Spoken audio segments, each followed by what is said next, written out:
get as much experience as you can in like the broadest variety of different jobs and professions. Because growing up, I think I was very like one track minded. Like it was just like, I'm going to be a lawyer. That's it.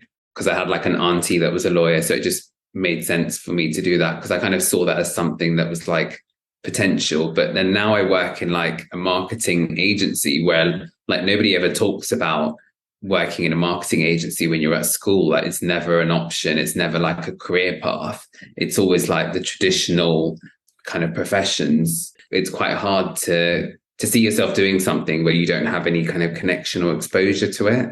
But a lot of companies now, our company included, they have like different work experience programs or like apprenticeships and that kind of thing. I would say try and do as many of them as you can as possible before you make a decision around kind of which direction you want to go in, because it's really hard to know what something's like until you actually do the job. Like nobody actually really knows what it's like to be a lawyer until you do it.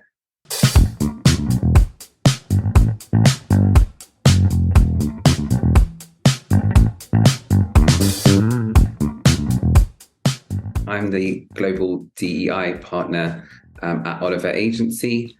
So I work in the diversity, equity and inclusion team. Oliver Agency is a global marketing company. So we work with all of the major brands and companies from like Unilever to banks to food companies, all sorts of range of companies. And we provide quite a broad range of services. So stuff from like general traditional marketing, like printed stuff, adverts, to like social media, to more like data-led stuff, all sorts of things. I joined the company about 3.5 years ago now. I actually joined as a lawyer in the legal team.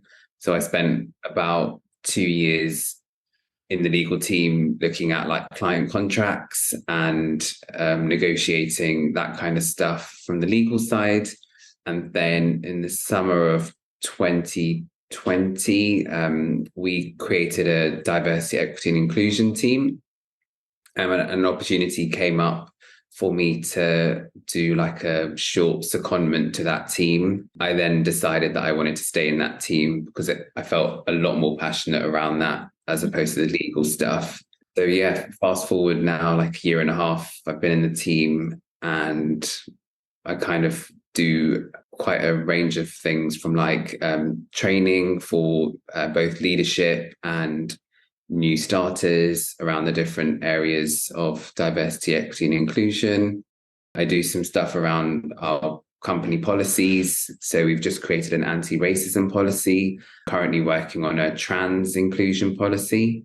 I also do a little bit of data stuff as well. So we have a global inclusion survey where we're trying to find out like which underrepresented groups our employees fall within.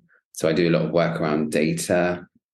And I also do some more kind of investigation stuff as well because of my legal background. So if an employee has an issue or grievance that's relating to a type of discrimination, I will kind of put a team together to investigate that, kind of set up a separate team to kind of make sure it's like as safe as possible and it's kind of separate to HR. So it's trying to be as little bias as possible. I grew up in West London, so around Ealing area. However, I went to school in kind of like Berkshire, just for various reasons. So I finished school in about 2010. I didn't actually get the grades that I wanted in A-level. I missed out. I think I needed like 3 A's to get into law, but I missed out by like a couple of marks. So I got an A star, an A and a B. And that was quite frustrating at the time. I remember thinking like, this is the end of the world. Like, I'm not going to go to uni. But luckily I managed to get a place at the University of Southampton. So I moved out and went to uni there and was there for about 3 years. And looking back, actually, I'm quite glad that happened because it meant that I was able to get a bit more independence, a bit more confidence and that kind of thing. Whereas if I stayed at uni in London, I probably wouldn't have had the same experience. So I would definitely recommend moving out for uni if that's possible.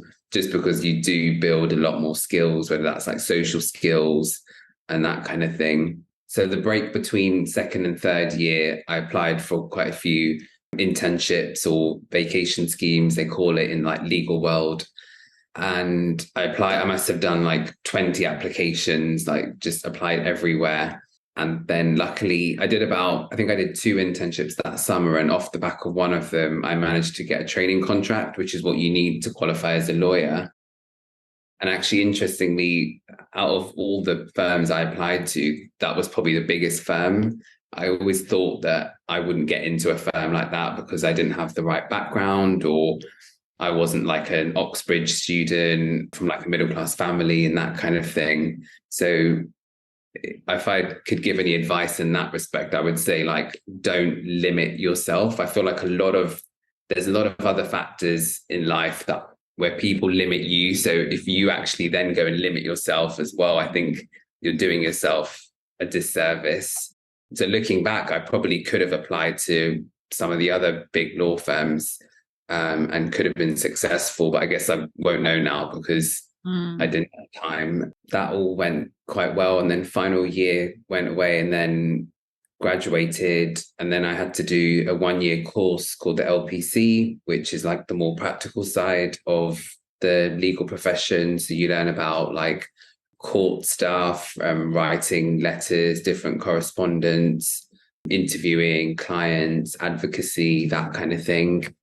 And then I started my training contract the following year. So that to qualify as a lawyer, you have to work for like 2 years. I think they might have changed it now slightly, but back at that time, you had to work for 2 years in different departments in a law firm. So I did like 6 months in the property department, 6 months in banking, 6 months in the infrastructure team. And then I worked for 6 months at a client. And then at the end of that 2-year period, you apply for jobs. And again, that same feeling came to me. They call it imposter syndrome now, but it's like that feeling of like, oh, I shouldn't apply because I'm not going to get a job, or I'm not good enough, or whatever. So I actually wasn't going to apply for a job at the firm, but one of the partners reached out to me and said, like, we really enjoyed having you in the team. Like, why don't you apply? Let's see where it goes. And they actually managed to take on a couple of trainees from my group. So I was lucky. Well, I say I was lucky. I worked hard to get a job there. And then I worked there for about 3 years following my training. But when it came to that end of that 3 years period, I kind of didn't feel like it was the right environment for me to stay in long term. It was very corporate. It was very kind of white middle class.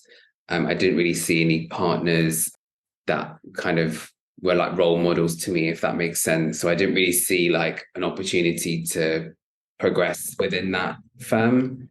So that's when I decided to move to Oliver Agency as a lawyer, because it was a totally different environment. It's like a creative agency. So like even just down to like the office and you just wear whatever you want to work. It's very kind of relaxed. Whereas the law firm was very traditional, kind of stiff upper lip kind of thing, whereas this is the complete opposite. So I think straight away when I joined this company, I just felt like a sigh of relief because you could kind of be yourself a bit more. When I was at the law firm, I wasn't actually like openly gay, which was quite a struggle for me as well, because I guess going through like school and uni and then working life, as you get older, I guess your priorities kind of change. So for me, it was quite important to work somewhere and where I felt a bit more like I could be myself and not have to like hide certain things about me. And so, yeah, it's a very different experience. And looking back, I feel like I should have made the move sooner. But at the time, it was kind of good for me to get that like training and that kind of stuff, because that opened a lot of doors for me. So yeah, that's where I am now. I would have to say, I think get as much experience as you can in like the broadest variety of different jobs and professions, because growing up, I think I was very like one track minded. Like it was just like, I'm going to be a lawyer. That's it. Because I had like an auntie that was a lawyer. So it just made sense for me to do that, because I kind of saw that as something that was like potential. But then now I work in like a marketing agency where like nobody ever talks about working in a marketing agency when you're at school. Like it's never an option. It's never like a career path. It's always like the traditional kind of professions. But obviously from an underrepresented group, you have less exposure to different types of work because of like where your family work or that kind of thing. For example, like my mum worked in the council, my dad was like an engineer. So neither of them went to university and had like professional jobs as such. So it's quite hard to see yourself doing something where you don't have any kind of connection or exposure to it. But a lot of companies now, our company included, they have like different work experience programs or like apprenticeships and that kind of thing. I would say try and do as many of them as you can as possible before you make a decision around kind of which direction you want to go in, because it's really hard to know what something's like until you actually do the job. Like nobody actually really knows what it's like to be a lawyer until you do it.